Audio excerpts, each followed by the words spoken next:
ముఖ్యమంత్రి గారు శ్రీ రేవంత్ రెడ్డి గారికి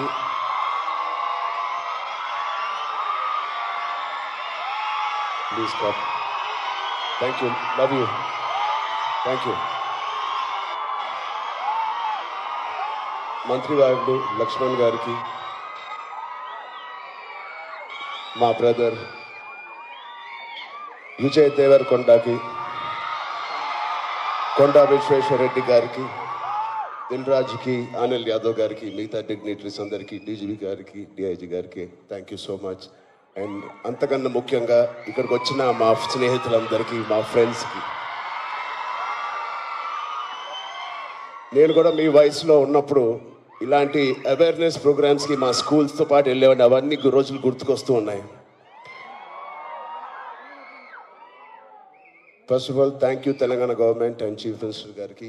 ఇంత బ్యూటిఫుల్ అవేర్నెస్ రైజింగ్ తెలంగాణ అనే పేరుతో మమ్మల్ని అందరిని ఇక్కడ ఇన్వైట్ చేసినందుకు, మీ అందరితో మాట్లాడుతున్నందుకు చాలా మచ్ నీడెడ్ ఇలాంటి అవేర్నెస్.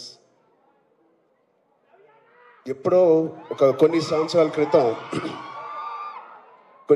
క్రితం న్యూస్లో మనం విన్నాం, అరౌండ్ 2014-15లో కొన్ని స్కూల్స్ బయట ఆల్మోస్ట్, అంటే నేను చదివిన స్కూల్స్ బయట గోలీ సోడాలు, పాప్సికల్స్ తినడానికి మేము బండిల దగ్గరికి వెళ్తాం.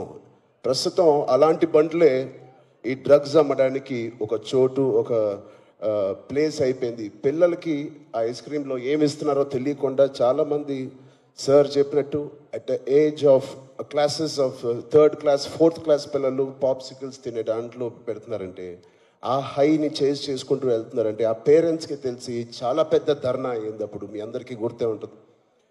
అసలు ఇంత డీప్గా వెళ్ళిపోయింది ఆ సిస్టమ్. విజయ్ చెప్పినట్టు ఇంత ఆర్గనైజ్డ్ క్రైమ్ లాగా అయిపోయిందా? చాలా షాకింగ్ ఉంది, చాలా బాధ వేసింది. అప్పుడులో అయితే I was not a parent, but today as a parent మేము ఇవన్నీ ఆలోచనలు వస్తున్నాయి. మన స్టేట్ కానీ, మన సిటీ కానీ, మనం పంపించే స్కూల్స్ కానీ. ఇప్పుడు ప్రస్తుతానికైతే ఇంట్లో ఏదో ఆడుకుంటూ హోమ్ స్కూలింగ్ చేపిస్తున్నాం, కానీ రేపు పొద్దున మా పిల్లల్ని బయటికి పంపించాలంటే మాకు కూడా అలా ఇలా ఉంటుంది.